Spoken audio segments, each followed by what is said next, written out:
আসসালামু আলাইকুম সুপ্রিয় শিক্ষার্থী, ওয়েলকাম টু ম্যাথ পার্ক। আশা করি সকালে ভালো আছেন। আজকে আলোচনা করব হচ্ছে অনার্স দ্বিতীয় বর্ষের আপকামিং এক্সাম, অর্থাৎ যারা হচ্ছে 2023 সালে পরীক্ষার্থী 2 জানুয়ারি পরীক্ষা দিবেন তাদের জন্য হচ্ছে প্যারাগ্রাফের একটি সাজেশন নিয়ে এসেছি। আপনাদের সময় খুব স্বল্প, এই স্বল্প সময়ের মাঝে খুব শর্ট করে হচ্ছে কিছু ইম্পর্টেন্ট প্যারাগ্রাফ এখানে নিয়েছি। আপনারা জানেন হচ্ছে আপনাদের রিটেন পার্টের একটি অংশ হচ্ছে প্যারাগ্রাফ। এই প্যারাগ্রাফে হচ্ছে 8 মার্ক থেকে থাকে। তো প্যারাগ্রাফ লেখার হচ্ছে কিছু রুলস এবং রেগুলেশন যদি জানেন, অর্থাৎ ছোট থেকে আপনারা কিন্তু প্যারাগ্রাফ পড়ে এসেছেন, একটু যদি গুছিয়ে লিখতে পারেন তাহলে কিন্তু হচ্ছে 8 মার্কের ভিতরে 6 থেকে 7 মার্ক খুব সহজে আপনারা পেতে পারেন। তাহলে অনেক বিশ্লেষণ করে এখানে আমি 8টি প্যারাগ্রাফ আপনাদের জন্য গুরুত্বপূর্ণ নিয়ে এসেছি। যেখানে প্রথম অংশে বলা আছে ইন্ডিপেন্ডেন্স ডে অফ বাংলাদেশ। এটা আপনাদের জন্য ধরা যাচ্ছে 100% গুরুত্বপূর্ণ। অর্থাৎ এইখানে যেই কয়েকটি আমি প্যারাগ্রাফ নিয়েছি প্রত্যেকটি আপনাদের জন্য অতি গুরুত্বপূর্ণ। দ্বিতীয়ত হচ্ছে ক্লাইমেট চেঞ্জ বা হচ্ছে গ্রিন হাউস ইফেক্ট, অর্থাৎ সমস্যাজনিত, যেহেতু আমাদের কি হচ্ছে প্রতিনিয়ত আমাদের ওয়েদার কিন্তু চেঞ্জ হচ্ছে, এই কারণে হচ্ছে কি ক্লাইমেট চেঞ্জ বা হচ্ছে গ্রিন হাউসের যে ইফেক্ট আছে, এই প্যারাগ্রাফটি আপনাদের জন্য অতি গুরুত্বপূর্ণ। তার পরবর্তীতে হচ্ছে ডেঙ্গু ফিভার। আপনারা লক্ষ্য করবেন যে ইদানিং কিন্তু হচ্ছে ডেঙ্গু আমাদের জন্য একটি মহামারী আকার ধারণ করেছে, তাই সম্প্রতি বিষয় অনুসারে এই ডেঙ্গু প্যারাগ্রাফটি আপনাদের জন্য অতি গুরুত্বপূর্ণ। তার পরবর্তীতে হচ্ছে প্রাইস হ্যাক, অর্থাৎ মূল্য বৃদ্ধি। এটাও কিন্তু আমাদের হচ্ছে দৈনন্দিন জীবনের জন্য অতি গুরুত্বপূর্ণ একটি টপিক। নিত্যদিন পণ্যের ক্ষেত্রে আপনি খেয়াল করলে দেখবেন হচ্ছে প্রতিনিয়ত এটা বৃদ্ধি পাচ্ছে, যার কারণে এটা হচ্ছে আমাদের জন্য 100% গুরুত্বপূর্ণ। তার পরবর্তীতে হচ্ছে ন্যাশনাল ফ্ল্যাগ। এটা হচ্ছে বরাবরই আপনাদের জন্য গুরুত্বপূর্ণ, কারণ হচ্ছে কি আমরা কি ইতিপূর্বে কিন্তু 24-এর একটি অভ্যুত্থানের মাধ্যমে আমাদের দেশ স্বাধীন করেছি।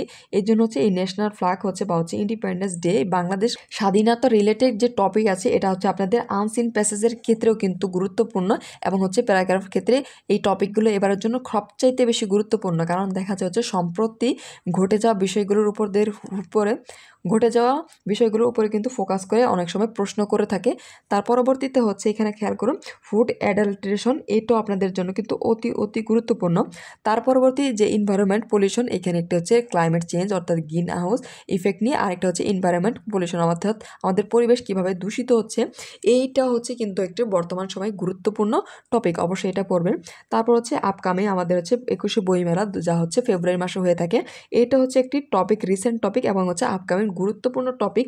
যেহেতু আপনাদের পরীক্ষা হচ্ছে 2025-এ হতে যাচ্ছে, তাই আপনাদের জন্য এটা হচ্ছে গুরুত্বপূর্ণ। এখানে যে 8টি আমি হচ্ছে প্যারাগ্রাফ নিয়েছি, এটা সবচাইতে অর্থাৎ ইম্পর্টেন্ট ছিল। আমি আবার একটি টপিক আপনাদের জন্য হাইলাইট করছি, যা হচ্ছে এই যে রিটেন পার্টের যে টপিকগুলো, এটা কি হচ্ছে আপনাদের হচ্ছে যে অনার্সের ক্ষেত্রে কিন্তু কমন একদম 100% পড়তে পারতো, কোশ্চেন প্যাটার্ন অনেক সময় ভিন্ন হয়ে থাকে। আবার হচ্ছে গ্রামার পার্টের জন্য আপনারা কি করবেন, গ্রামার পার্ট দেখা যায় হচ্ছে রুলস এবং রেগুলেশন পড়লে কিন্তু যদি রুলসগুলো পড়ে টপিকে, তারপর হচ্ছে এক্সাম্পল সমাধান করেন এবং তার পরবর্তীতে বিগত বছরে প্রশ্নগুলো সমাধান করেন, তাহলে মোটামুটি আপনাদের একটি আইডিয়া হয়ে যায়। তাহলে কিন্তু গ্রামার অংশ আপনারা খুব ইজিলিভাবে সমাধান করতে পারেন। এবং রিটেন পার্টের ক্ষেত্রে কিন্তু নির্দিষ্ট কিন্তু টপিক রয়েছে, যা হচ্ছে এই যে এই টপিকগুলো, অর্থাৎ এই প্যারাগ্রাফ কিন্তু হচ্ছে ফিক্স, আমরা ছোটোবেলা থেকে পড়ে আসছি, এই জন্য এই টপিকগুলো আমরা মোটামুটি ভালো জানি।